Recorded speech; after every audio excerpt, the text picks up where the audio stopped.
Kakonchava, day 18 po ng ating 365-day real estate journey.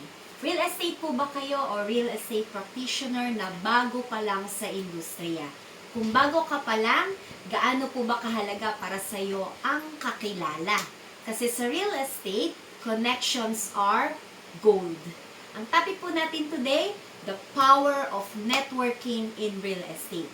Kung gusto niyo pong malaman kung paano makakatulong ang networking para mapabilis ang inyong tagumpay, stay tuned po hanggang dulo ng ating video. Point 1, expanding your opportunities sa real estate, networking opens doors na hindi mo akalaing posible. Halimbawa po, meron kang hawak na listings, pero may buyer naman yung kausap mo. O edi magka-match na po kayo. Networking helps you maximize your listings and buyers through collaboration. Point 2, gaining market insights.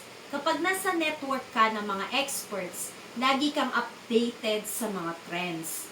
Anong hot locations ngayon? Ano po yung mga preferred property types ng mga buyers? Yan, dito nyo po makukuha yung sagot. Sa sobrang lawak po ng real estate, sobrang dami pong dapat na matutunan.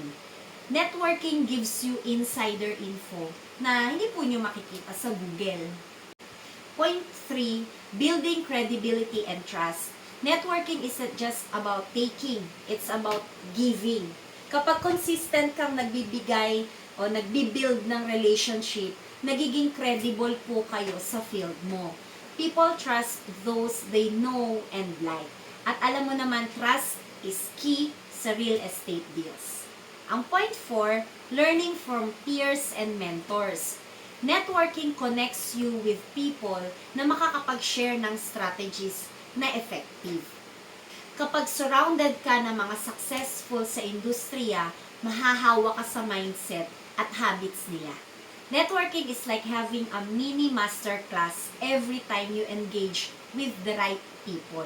At mararamdaman mong hindi ka talaga nag-iisa. Every time you need support, nandyan po sila to back you up. Point 5, boosting your confidence. Hindi lahat sanay makipag-usap, pero practice makes perfect.